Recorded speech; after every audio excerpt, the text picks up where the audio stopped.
তুমি আমায় এখানে দেখেছো আর কাজলকে পাঠাবে না, সেটাই স্বাভাবিক।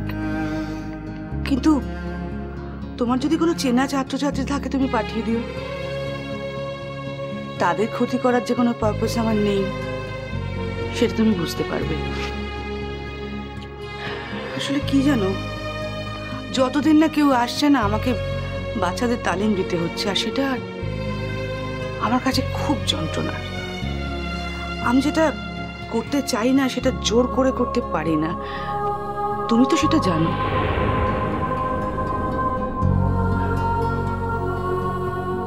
কাজলকে পাঠাবো না কাই কি মনে হলো তোমার? প্লিজ আর যে প্রশ্নই করো না কেন, অন্তত এই প্রশ্নটা করে আমাকে অপ্রস্তুত করো না। সৃষ্টি, কাজল কিন্তু তোমায় খুব ভালোবাসে। সেটা তো ওর মুহূর্ত। কাজলকেই পাঠাবো। বিশ্বাস করছো আমার? মানতে পারছো তো আমি এই জীবনে এক নিজের ছাড়া অন্য কারোর ক্ষতি করতে পারবো না? সামনের সপ্তাহ থেকে কাজল এ পটে আসবে সৃষ্টি। ও শুধু নাচের তালিম দিতে নয়, তাহলে ওর এ পটে আসার প্রয়োজন আছে সৃষ্টি।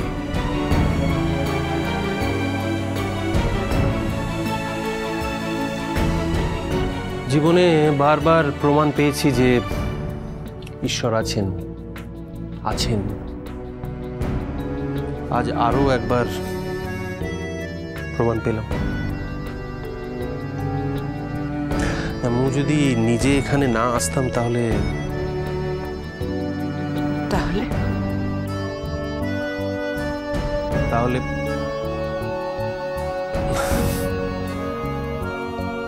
এবার আসি, দেরি হয়ে যাচ্ছে। আচ্ছা, বলছি যে এইখানে মাঝে মাঝে কি আসা যায়? মানে এই এনজিওর কাজটা দেখতে। বলছো তুমি?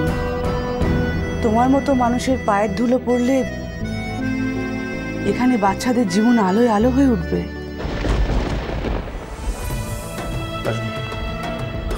মাঝে মাঝে আসি।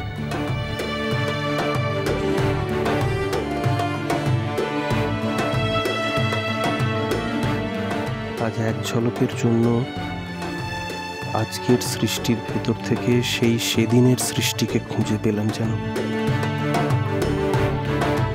কোথায় হারিয়েছিল এতগুলো বছর ওই মুখ? কিসের আড়ালে ঢাকা পড়েছিল এতকাল?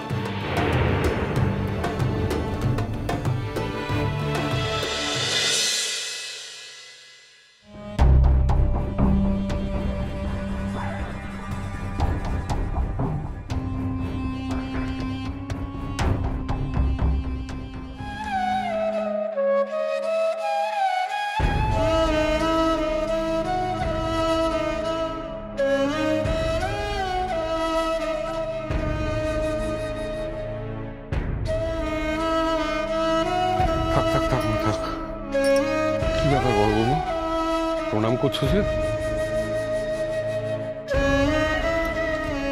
বাবা, আজকে আমি চলে যাচ্ছি বাড়ি ছেড়ে। আপনি তো জানেন, আর কেন চলে যাচ্ছি সেটাও খুব ভালো করে জানেন। তোমাকে তো আমরা চলে যেতে বলিনি বাপু, তুমি তো নিজেই জেদ করে চলে যাচ্ছ। না না রে ছুটকি, আসলে থাকবার মুখ নেই তাই চলে যাচ্ছে। তা কোথায় যাচ্ছ জানতে পারি কি?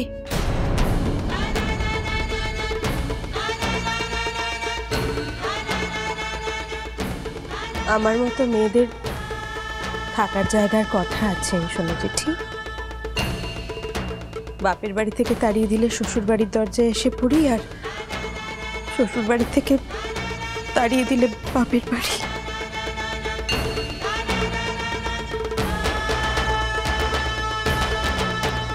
যে কথাটা বলা হচ্ছে সে কথাটা কিন্তু ঠিক বলা হচ্ছে না।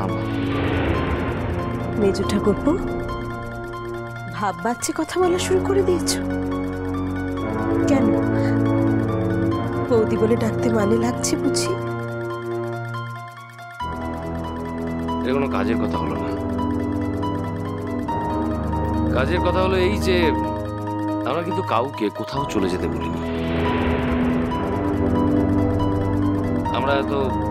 আমরা তো নির্দয় মানুষও নই, আর যে যাচ্ছে মা সে তো নিজের ইচ্ছে যাচ্ছে।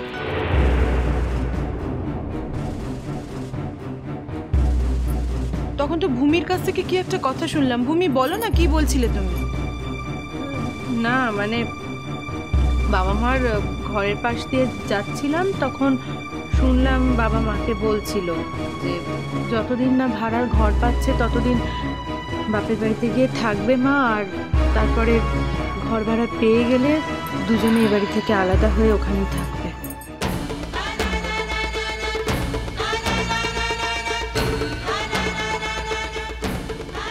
তাই বলো? তলে তলে বুঝে এই ব্যবস্থা করা হয়েছে? তার মানে আমাদের ভোম্বলকে নিয়ে তুমি চলে যাবে, এই তো? আমি তলে তলে কোনো ব্যবস্থাই করিনি সোনা চিঠি।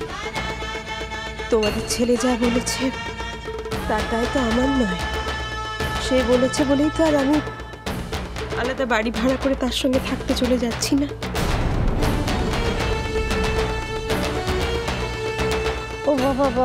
ও বাবা দেখো না, বড় বৌদিকে সবাই মিলে কেমন তারা হেনস্থা করে বাড়ি থেকে তাড়িয়ে দিচ্ছে। তুমি আটকাও না বাবা বড় বৌদিকে। এখন তো আমার স্যারও নেই, বলো যে স্যারকে বলে আমাদের ঘরে বড় বৌদিকে নিয়ে চলে যাবো। ও বাবা, বড় বৌদিকে তাড়িয়ে দিলে বড় বৌদি হেঁটে থেকে চলে গেলে আমি কিন্তু বাঁচবো না। শোনো মা, বড় বৌমাকে তো আমি চলে যেতে বলিনি। কেউ যদি এক গলা গঙ্গা জলে দাঁড়িয়েও বড় বৌমার সম্বন্ধে মন্দ কথা বলে, আমি তা বিশ্বাস করবো না। না বাবা, শুধু তাই নয়, আমি যদি নিজে চোখে দেখি, নিজে কানে শুনি যে বড় বৌমা কোনো ভুল কাজ করছে, তাহলে আমি ভাববো যে আমি আমার চোখে ভুল দেখেছি, আমার নিজের কানে ভুল শুনেছি। কিন্তু কিন্তু বড় বৌমা কখনো ভুল করতে পারে না। বড় বৌমা কখনো ভুল করতে পারে না, এটা আমি বিশ্বাস করি।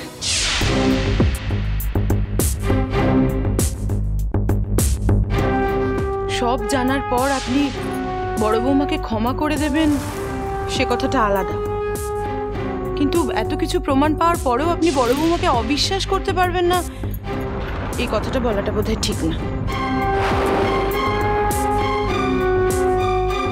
মেজ বৌমা, এই বয়সে এসে কোনটা ভুল কোনটা ঠিক এটা আমার কারোর কাছ থেকে শিখতে হবে না, বিশেষ করে তোমার কাছে তো নয়। আমি বিশ্বাস করি বড় বৌমা কখনো ভুল করতে পারে না। যদি ভুল কিছু হয়েই থাকে, যে ঘটনা ঘটেছে তাতে নিশ্চয়ই ব্যাপারটা বড় বৌমার হাতের বাইরে ছিল বলেই ঘটেছে। অমদিন তো হলো না এই সংসারে, সবাইকে আমার চেনা আছে।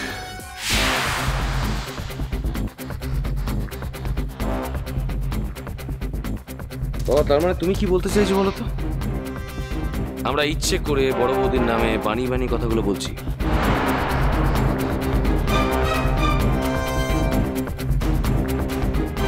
আমরা তো কিছু জানতাম না দাদু ভাই। আমার মোবাইলে যদি ছবিটা না আসতো তাহলে এত বড় একটা ঘটনা তো আমাদের অজানাই থেকে যেত। তাই আমাদের নিজেদের থেকে কিছু বলার তো কোনো প্রশ্নই উঠছে না।